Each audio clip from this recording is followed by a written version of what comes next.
In terms of purpose, I think one thing that's important is that purpose evolves because a lot of us are get stuck trying to figure out what's our why, what's our purpose, and not kind of like and not get there because we're just procrastinating, thinking about, oh my gosh, this is going to be a permanent thing. I'm not gonna be able to evolve. But you do evolve and shift. Starting a nonprofit's not an easy task, I would say, and that's coming from a lawyer who that's what we do all the time is start companies and start organizations because there's several different levels you have to get through, and so it's not a 2 week process like you can have with a corporation or an LLC. It's months long process.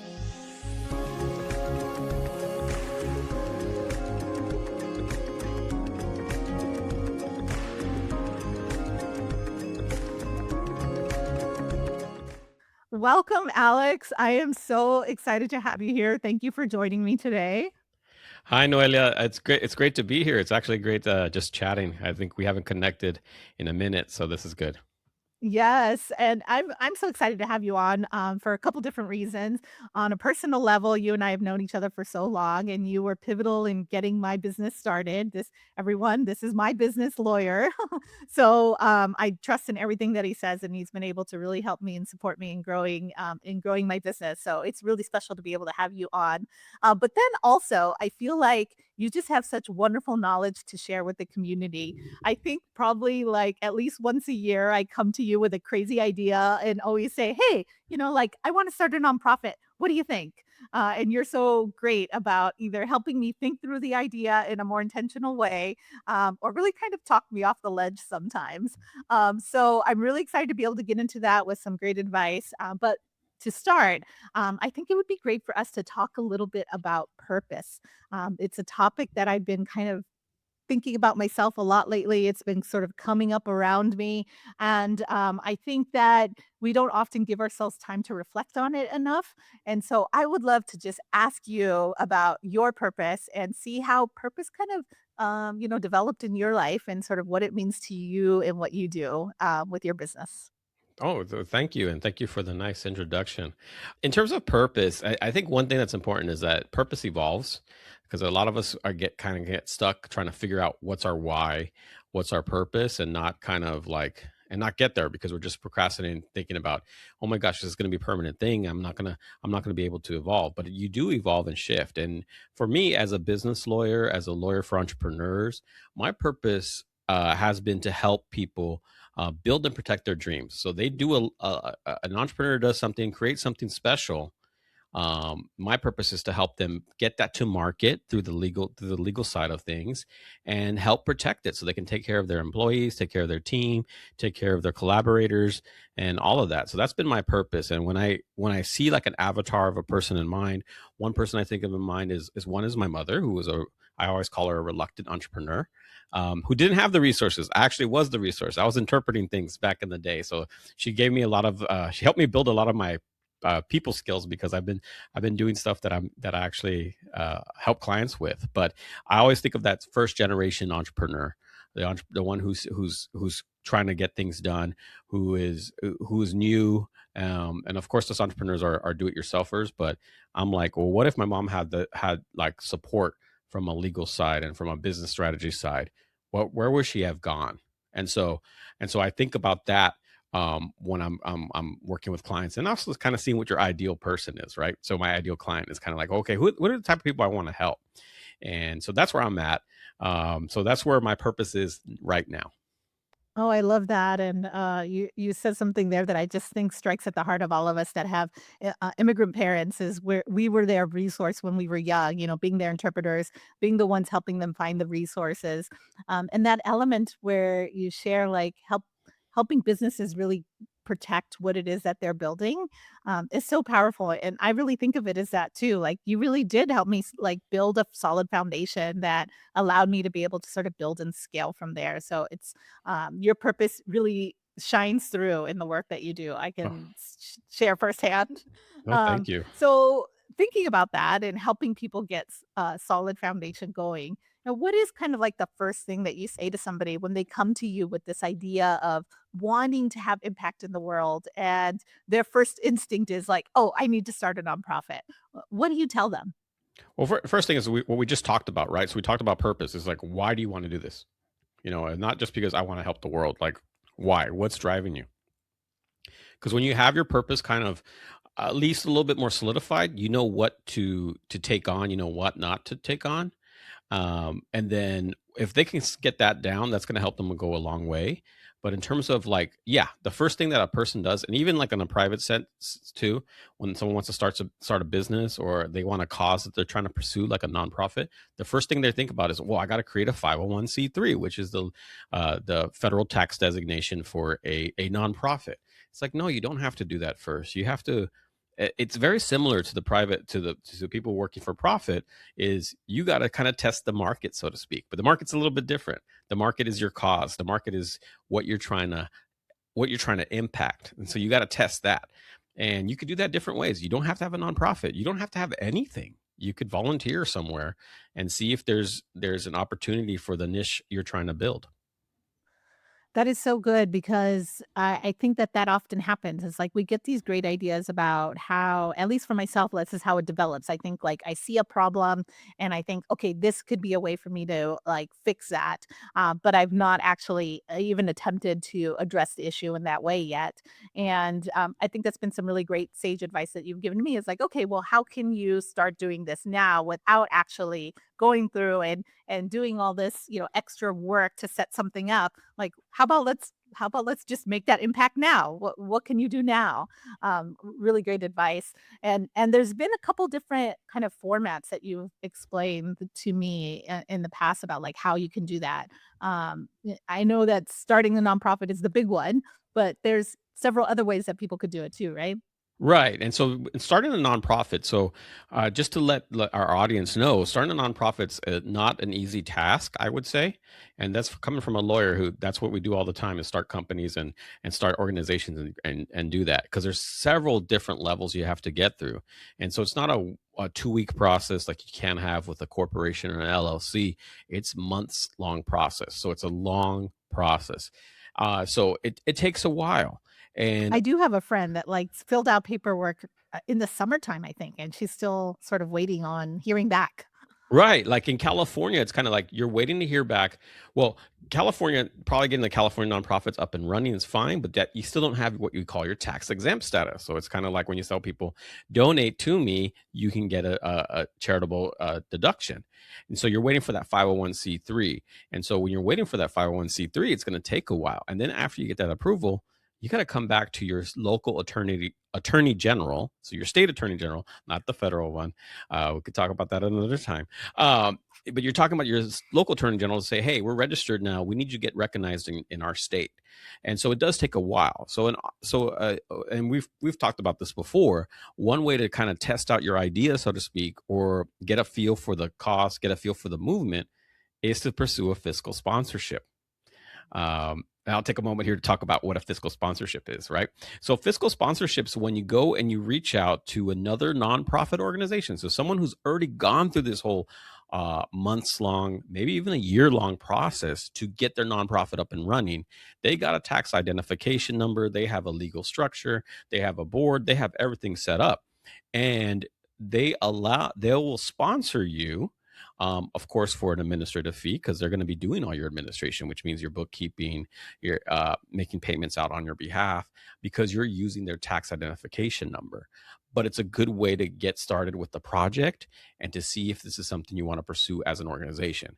And I've had clients who've done that where they're like, you know what, we're not really want to go full on nonprofit, but we do want to help on this project, but we don't feel like it's worth the process and the timing to get a nonprofit up and running. So let's look up someone who's kind of values aligned that we can kind of help and they can help us too.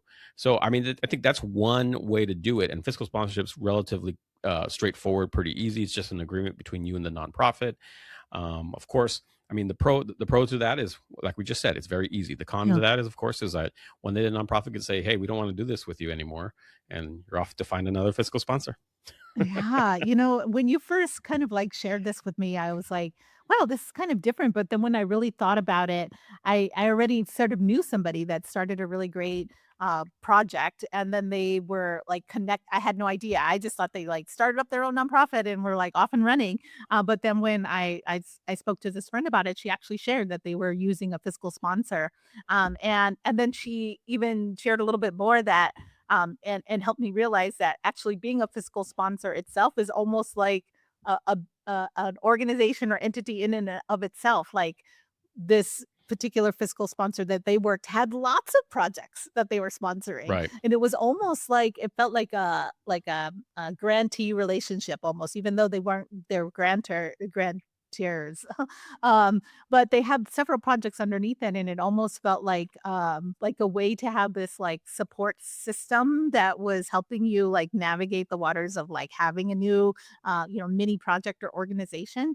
Um, I'm sure you're sort of familiar with these. There's so many that I think exist in San Francisco and probably in other places. And so, how does like a project even approach either a nonprofit, like you mentioned, another one, or like these bigger fiscal sponsors to even support them? Like, how do you even make?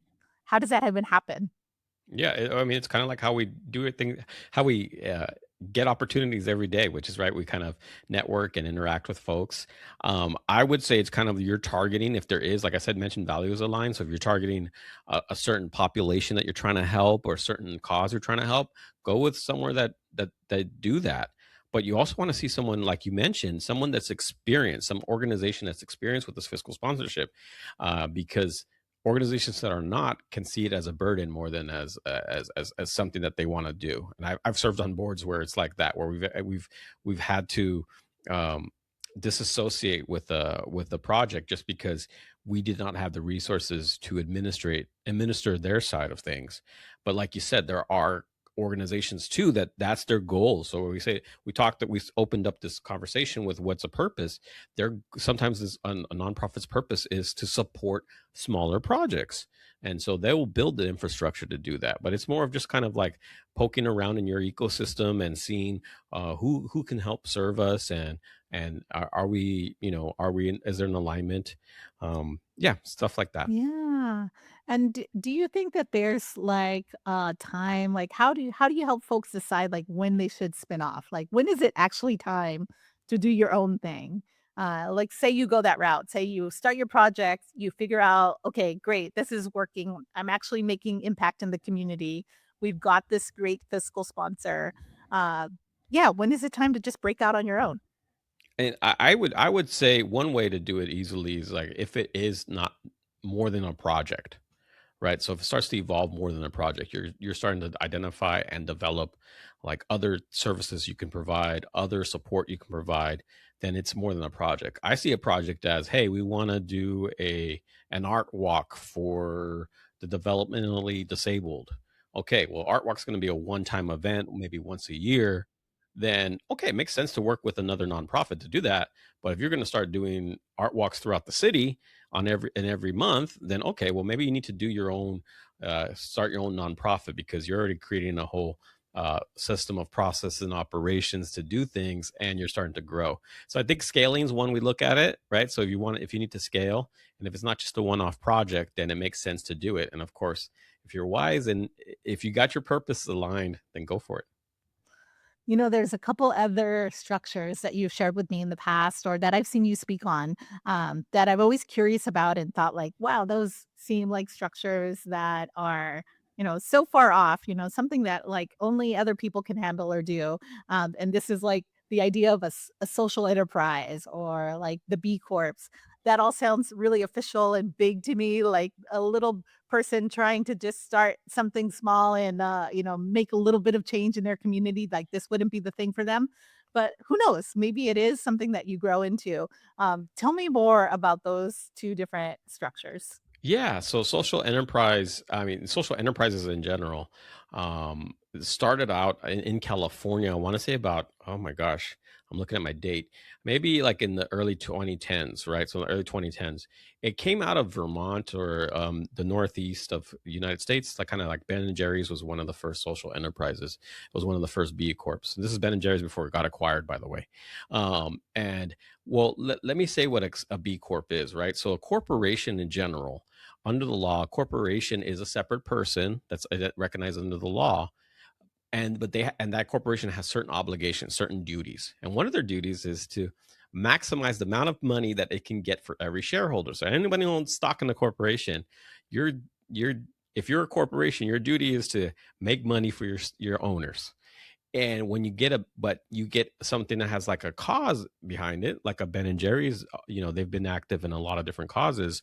um, there's more than just that, or actually more locally. Well, actually, it's Ventura County, but Patagonia is another one, right? So if you got something where it's like, we're not just about making money for our shareholders, we actually want to do some good, but at the same time, we don't want to get in trouble because we're doing some good and we're not giving all our profits to our shareholders. So what you do is you change your corporation to what we call a B corporation, and the B for B corporation stands for benefit. So it's a for benefit. So it's like a public benefit, and you put that into your articles of incorporation, which is like the way you start off your corporation. And you're basically saying, hey, we want to let you know that if you invest in our company or if you have shares in our company, understand that some of the money is going to go to a cause, and you can't sue us because we didn't maximize your money for you. That's what a B Corp does. It's not so burdensome as we think. I know I've made two references to two pretty big corporations, Patagonia and Ben and Jerry's, but it's a way for like entrepreneurs who have a goal to make a profit, so actually to make some money, but at the same time they want to do some good, so they use a B Corp for it. And there's a whole system that was developed to create a B Corp certification. It's kind of like the LEED, the lead certification, where it's like they go through, they evaluate, all these kind of points and say whether or not you're a strong B Corp, and they're going to certify you. But the B Corporation is an incentive to do that. Now, you also asked me about social purpose corporation. There's another one. It's not really used Yeah. that much. Everyone's really focused Mm. on the B Corp because the B Corp kind of took off in terms of like from a brand standpoint. Like everyone's like a B Corp. So a lot of people are focused on B Corp. But I could tell you a lot when I've interact with clients who are thinking about this. They usually opt not to do it, Okay. which is Yeah. interesting.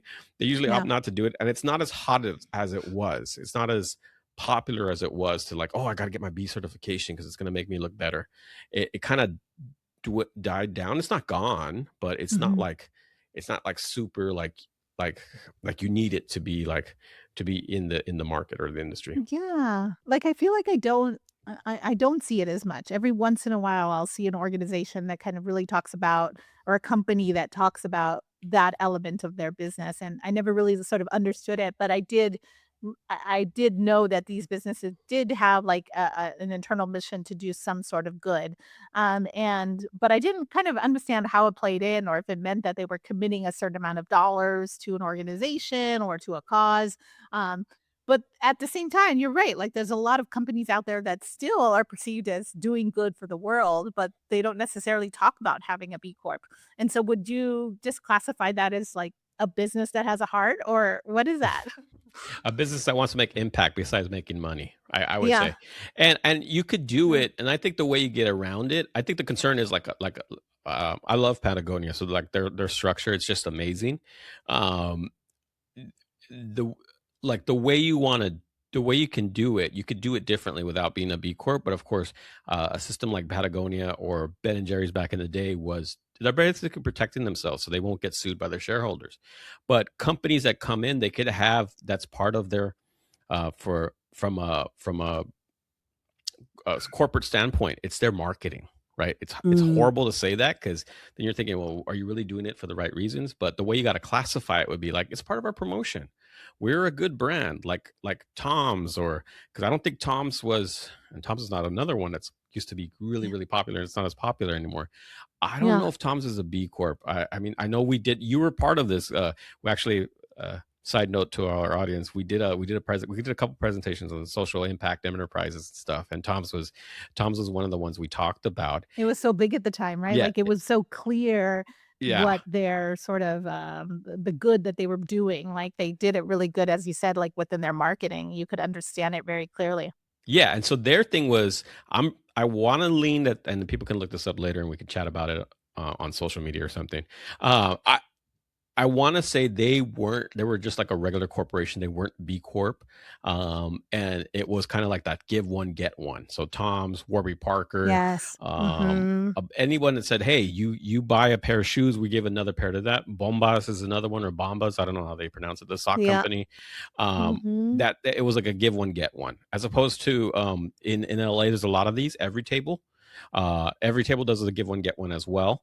But I want to say every table might be a B Corp. Um, Okay. but Yeah. yeah, so there's different ways to do it. Like like our company, we focus on a lot of companies that have a certain impact, and their impacts are different. I have a client that she represents Latinas, people who want to get into public speaking for Latinas, right? So that's very very specific. She's a for profit. She's not a nonprofit, but there's an impact there. So everyone, like, usually, like, there's stuff like that where we kind of like look for companies that have impact, and I think there's a way, if someone's in that private space, to try to force an impact or make an impact. Um, Especially in this time where it's not, where it's kind of like being told, where you're being told not to. I think Mm. it's time that there's ways for you to do it. Well, I know that you also do a lot of really great work supporting and like helping founders do a good job of like setting themselves up for success. Like having, if someone has a co founder, like really helping them work together to make sure that they have alignment, or even just the individual founder understanding like what it is, the responsibility that they're stepping into. And so I'm curious, like, I know that you've also helped people set up their nonprofits or coached people along the way and like making these decisions. Like, what would you say to somebody that does indeed like have a project that they're going to do? They're going to be this nonprofit co-founder. Like, what is it that they should be considering in terms of that responsibility of leading an entity or leading an organization, institution that they're building? Right, and I think that you just kinda pinpointed it right at the end, was like, they're leading something, they're leading an organization, and I always describe it as, you're bringing something into the world. You're creating an entity that's gonna grow, and it's gonna be its own thing. So now you have a responsibility for it. Now, some people can relate to having children. I sometimes would relate to, like, my dogs are my boys, but also like a garden, right? So you're creating these plants, you're bringing it into the world, you're growing something, you're making something out of nothing. So you have a responsibility there. So you want to know, again, are you in alignment with what you're doing? And then you're bringing on other people to help you. Are they in alignment with you? Are they in alignment with the purpose? Does everyone know their role? And this is not just a fun voluntary thing. This isn't, we're no longer like in high school or even in college for some of us, where we're like, oh yeah, I'll be the treasurer of the organization because no one else wants to do it. It's like, you really should be in alignment with it, and have a, because you're getting into a relationship, and you're also, again, bringing something into this world, and it has to be maintained. Like a garden has to be maintained, or it's going to dry up and die. Oh, so good. Like, I feel like you've given us this little playbook on like what you can think about. It's like, I've got my notes here. It's like, okay, purpose, get clear on what the purpose is. Then you've got to understand what it is that you're actually doing and getting support around that. So it's finding a fiscal sponsor perhaps and getting that project out into the world and seeing what the reaction is. And then from there, you could always just grow it and take it into these other kinds of forms of entities and see it grow, but not forgetting that you're responsible for whatever it is that you put out there. And so it's so important. And gosh, I appreciate this conversation so much again because it's so selfish of me, but this is always something that I'm asking you. And I feel like you always have to tell me all over again everything. And so now I've got to document it to remember forever. That's it. We're gonna press play next time. We're just gonna be like, "Hey, okay, let's talk."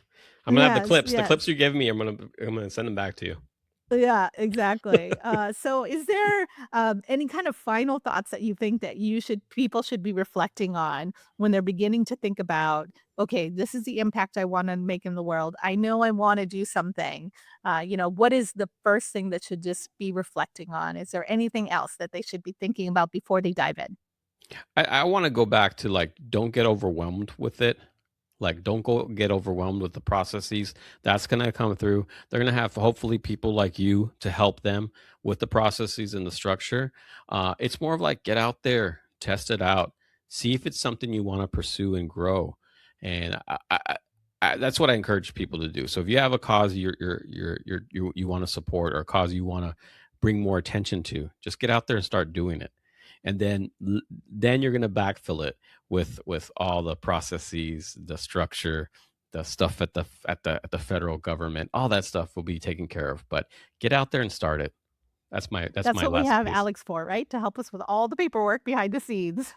Yeah, Having we people in your corner. Mhm. yeah, you're going to build your team, right? You're going to build your team of people who want to help you, and we're there to help you, and a lot of people are there to help you. I think it's just more of like, uh it's a natural human thing, is like we want to get everything done right in the beginning, and so then we get bogged down when we hit a roadblock. So I'm more of like, just get out there and test it out.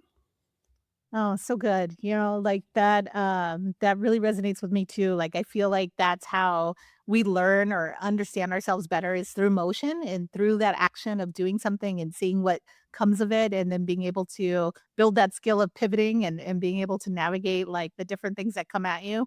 We can sit and process and think about all this stuff in our heads, but until we put it into action, we just don't really know how it's going to land. And I think that's really important in social work, in social, equity, government, justice work that we should really actually put things out there, not sit so much in the theory and the thoughts about it. And like, let's see what we can do to change the world and make it a better place. So thank you so much, Alex, for jumping on.